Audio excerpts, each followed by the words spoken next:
चरम तीर्थंकर श्रमण भगवान महावीर स्वामी जी के चरणों में कोटिश वंदन। एक भव अवतारी चर्चा चक्रवर्ती भीष्म प्रतिज्ञाधारी अखंड बाल ब्रह्मचारी आचार्य सम्राट पूज्य श्री जयमल जी महाराज साहब के चरणों में कोटिश वंदन। व्याख्यान वाचस्पति वचन सिद्ध साधक उग्र विहारी आशु कवि 12वें पट्टेदार आचार्य प्रवर श्री पाशी चंद्र जी महाराज साहब, SS जैन समनी मार्ग के प्रारंभ करता अनुपेहा ध्यान प्रणेता प्रवचन प्रभावक मेरे जीवन उद्धारक पूज्य गुरुदेव डॉक्टर श्री पदम चंद्र जी महाराज साहब को वंदन करते हुए सभी गुरु भगवंतों को वंदन करती हूँ। शमनी जी को विधिक वंदना। गुरुदेव की आज्ञा से आचार्य सम्राट पूज्य श्री जयमल जी महाराज साहब के द्वारा रचित बड़ी साधु वंदना।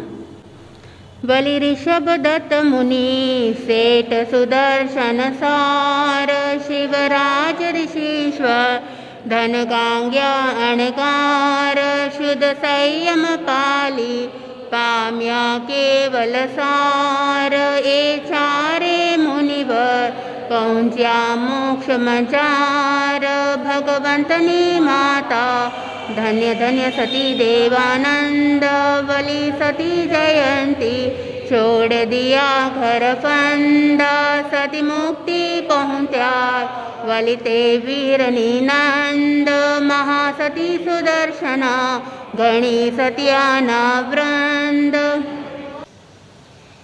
आत्मा बंधु, समय एक जैसा नहीं होता है, समय बदलता रहता है। आज जैसी सिचुएशन होती है कल वैसे ही हो कोई ज़रूरी नहीं है। समय में परिवर्तन आता ही रहता है। जब कभी अच्छे दिन आते हैं उस समय गर्व नहीं करना, अहंकार नहीं करना कि देखो मेरे कितने अच्छे दिन आए हैं। वो समय कभी भी बदल सकता है। और कभी भी अगर बुरे दिन आते हैं उस समय उदास नहीं होना है, चिंतित नहीं होना है कि देखो कितने बुरे दिन आ गए हैं, निराश नहीं होना है।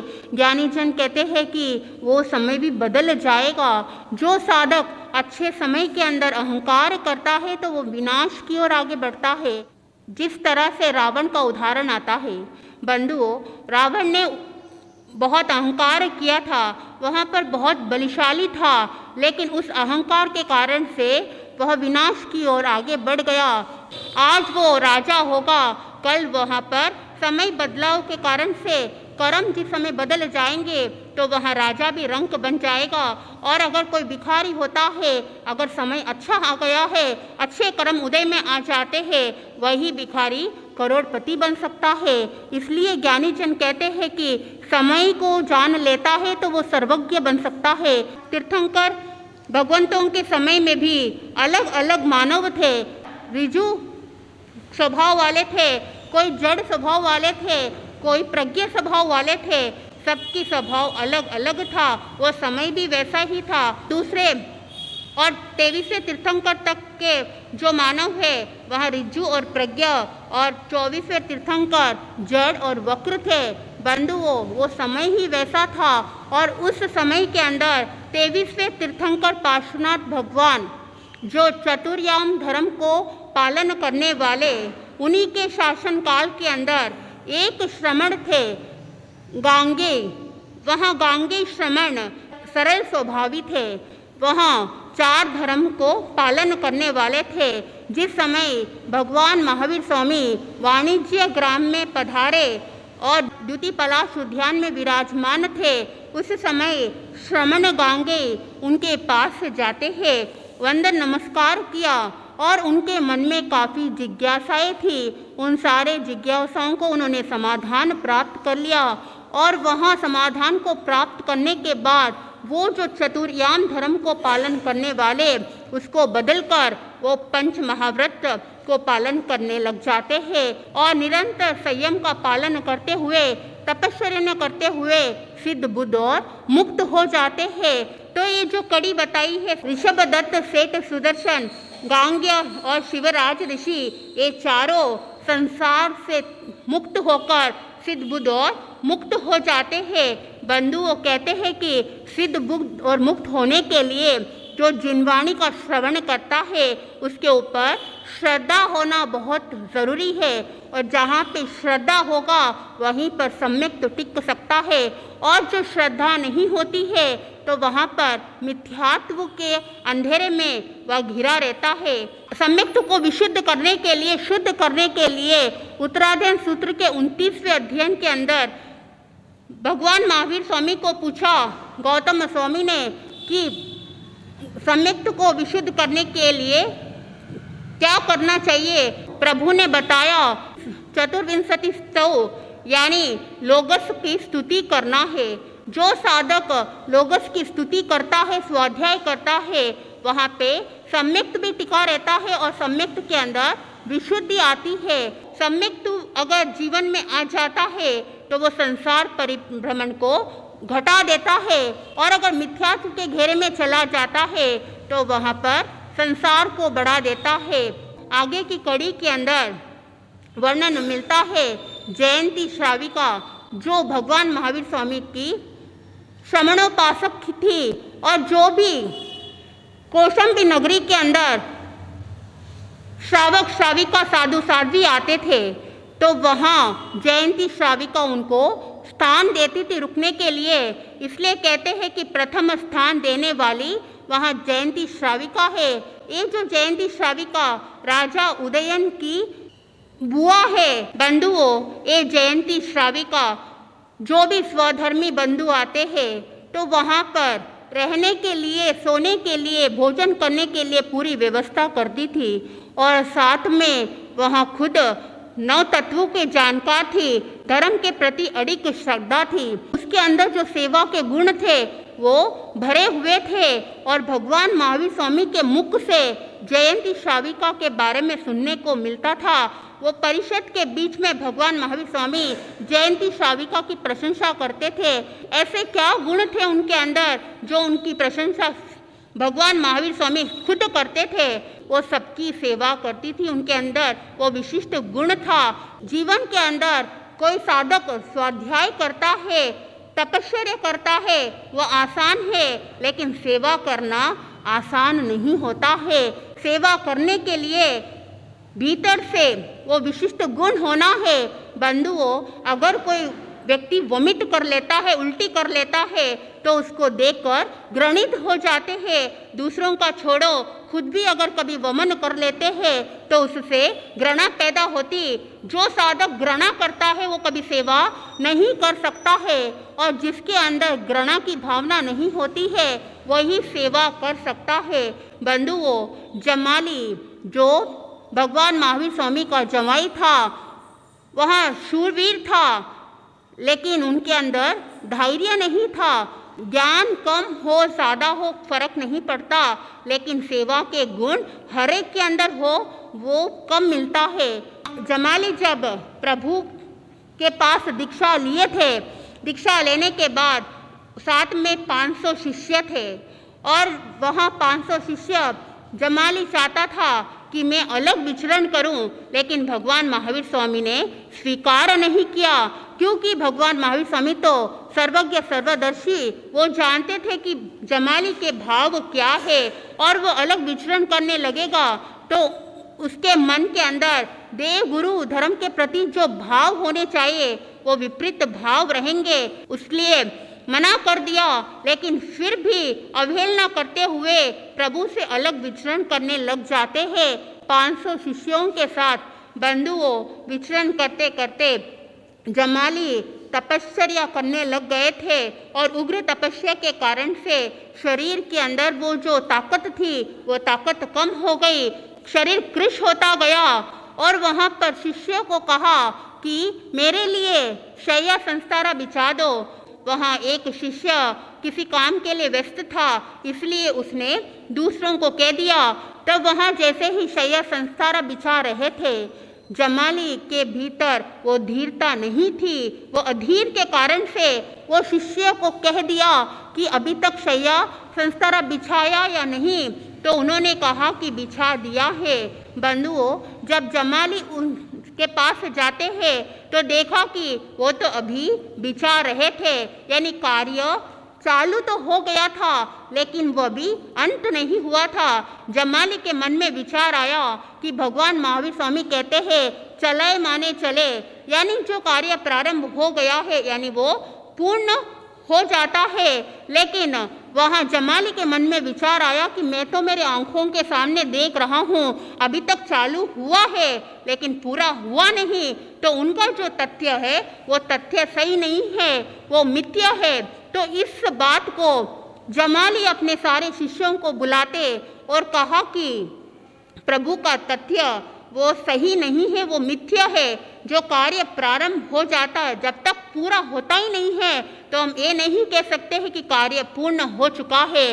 बंधुओं, कुछ शिष्य जमाली के मत के अनुसार साथ में रह जाते, लेकिन कुछ शिष्य इस चीज को स्वीकार नहीं करते हैं और भगवान महावीर स्वामी के पास जाते हैं और उनके साथ विचरण करने लग जाते हैं। जो ऐसे जो जमाली है, ज्ञान ध्यान चाहे कितना भी हो, कठोर साधना कर ली हो, लेकिन भीतर जो सेवा की भावना जो होनी चाहिए वो सेवा की भावना नहीं थी और वो अपने मत के अनुसार ही अलग विचरण करने लग जाते हैं। बंधुओं, लेकिन जयंती श्राविका के मन में वो सेवा की भावना भीतर भरी हुई थी। जो भी साधर्मिक बंधु आते हैं तो वहाँ पर उनको रुकने के लिए हर चीज़ की व्यवस्था करते थे और वहाँ पर जिसको भी अगर उपवास करना है तो पौषध के उपकरण भी वहाँ जयंती श्राविका देती थी और अगर किसी को पारना भी करना रहता है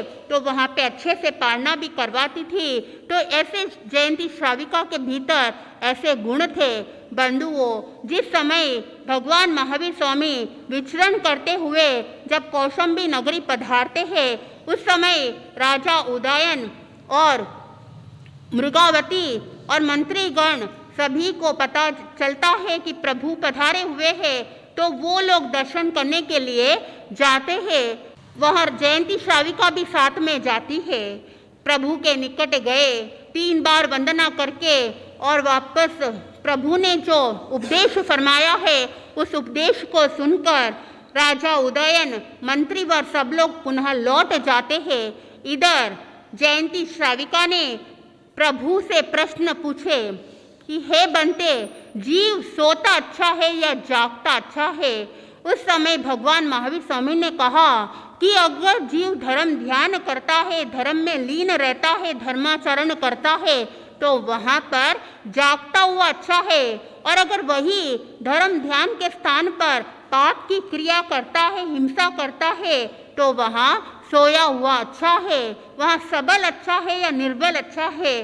प्रभु ने कहा वही सेम धर्म ध्यान के अंदर अगर शक्ति लगाता है तो वो सबल अच्छा है, और अगर उसी में आलस में ही डूबा रहता है तो वैसा निर्बल अच्छा है। बंधुओं, धर्म ध्यान करने के लिए शरीर साधन है।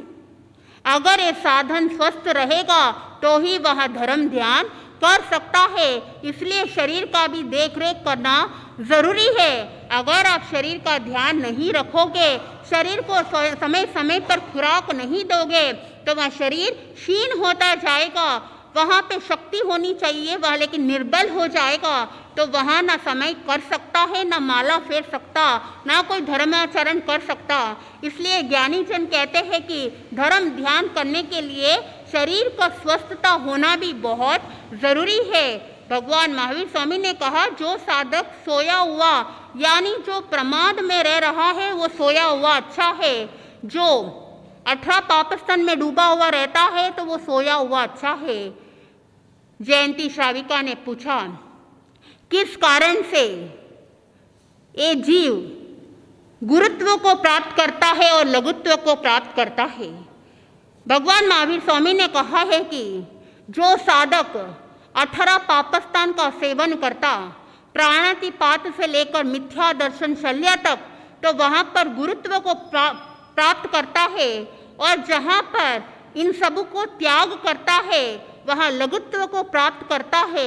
यानी उन 18 पापस्थान के कारण से ये आत्मा भारी हो जाती है और इन सारी चीज़ों को त्याग कर देता है तो वह आत्मा हल्की हो जाती है। ये जीव कर्म बांधता है इन 18 पापस्थान के कारण से, और वही 18 पापस्थान को त्याग करने से वो हल्कापन महसूस करता है।